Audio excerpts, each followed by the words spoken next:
Good morning. I put makeup on yesterday and now it's coming all off because I had such a bad time, and I'm going to tell you all about it. All right. So I went to see a colorectal surgeon and I have some trauma around my body part, right? We know this. Okay. But he was wonderful. So we met, we talked. I told him about my trauma. Yes, I cried. My makeup started leaking immediately. He was able to handle it. He has worked with women who have been destroyed before. And so that was reassuring, but also a little bit hard to hear because I was in my own moment, right? It was hard to hear. He didn't give too many details. He just, said, look, I have worked with people who have had severe trauma before, and, I can help you. He said that to me. He can help me. Oh, that hurts. Whew. Okay, so I do think that I have now met the right doctor, but I'm afraid to hope. Okay, so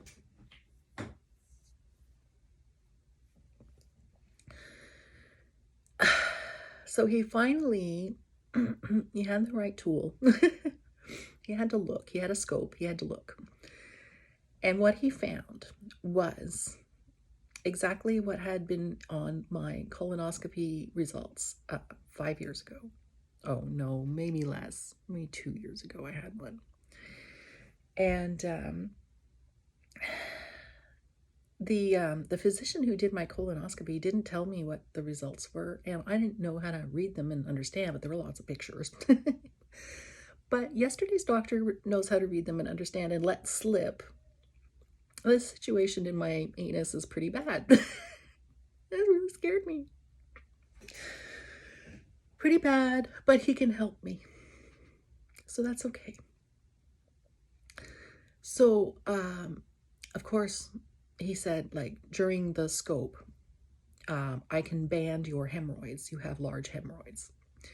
And those large hemorrhoids can cause all those symptoms of your bad pooing, right? Not being able to pass. So I've been dealing with obstructed bowel for about 2 years now, solid, by myself, which is apparently how I like to do things, all by myself in secret.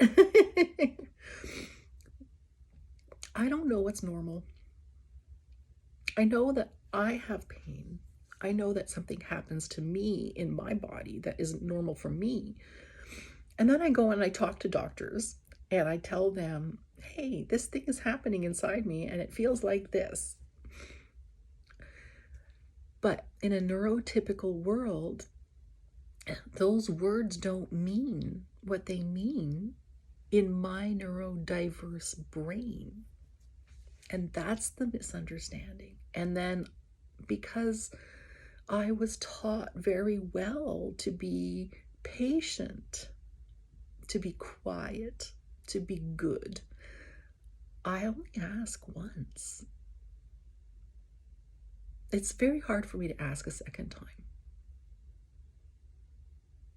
Okay, so he banded my hemorrhoids, but I had a trauma reaction, which is why I'm a little upset. Not upset emotionally, but just like physiologically upset this morning.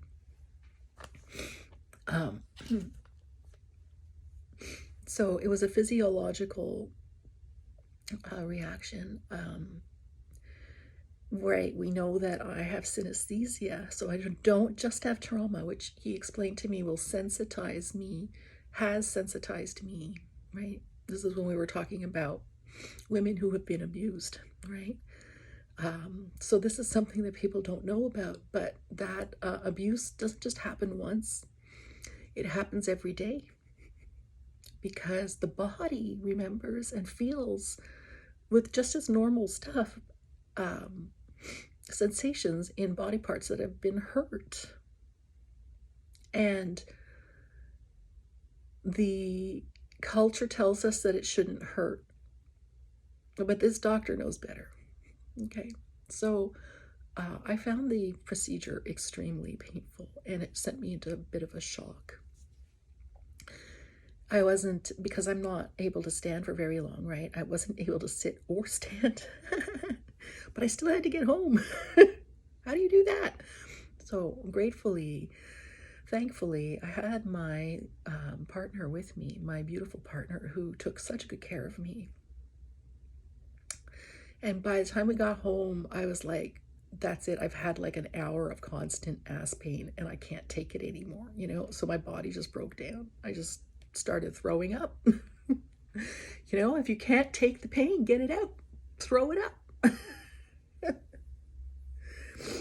But it was also because I couldn't take pain medicine, because my stomach was too empty, because I had been too nervous to really eat. So I let myself get empty, and then I had to administer 2 enemas before the appointment, which started the triggering. And then I had my hemorrhoids banded, which, by the way, right now, at this moment in time, I feel so much better. All right, so it's like all the good and the bad are mixed together, you know? And I don't get to choose which parts that I get to have. I get to have all of it. And then, fuck. Anyway, so I threw up about 7 times. I emptied my bowels. I emptied my gallbladder. And I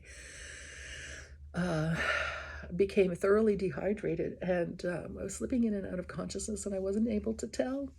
So that's a little scary. But I was able to finally find the words to make my partner understand that I'm not just in normal pain, like something bad is happening, you know. And I had her call the nurse's line, which we have. This is an electrolyte solution that they told my partner to make, and she fed me spoonfuls into the night until I was better. Hot and cold sweats, not able to catch my breath, hyperventilating. I had to use all my mental tricks to calm myself, to tell myself I was safe, that this was a physiological panic reaction to pain, that it is a normal reaction. My body is able to do this, that I was not alone, that people love me, people take care of me. I had a lot of work to do last night. And here I am this morning, and I am much better. And that's wonderful. And yeah. But I think that the lesson for me, I have to find a Kleenex in here. Oh well, I'll just have to wipe my eyes. Sorry, guys. All right, the lesson for me is that neurotypical and neurodiverse are 2 different things. They are. And that not only will I need to bring my partner for the rest of the hemorrhoids that I couldn't tolerate. I told him on the table that I was frozen. I was stuck in fear. I couldn't think, no words. Right? So I told him, you got 30 seconds, do what you can and get out. And he did. He got the big ones, 2 of the biggest ones, and I was able to poo last night afterwards, like normally. That was really amazing. Okay. Next time I'm going under sedation, I have to recognize that I'm not normal. I am not only synesthesia, which makes all physical touchy things extra for me. I'm not only that, but I'm also traumatized. I had real experiences that were extremely bad, and I tucked them away. And now I can deal with them. And I'm going to do it with anesthesia because I don't have to suffer. Some things we just don't have to suffer through. Okay, so that's it. I'm going to call my doctor today and tell him how amazing he is, how I am feeling better, and I will also tell him that I had that reaction and that the next set hemorrhoids are going to be under sedation because I can't. Okay, guys, thank you for listening. Thank you for caring. I really appreciate you. Okay, bye.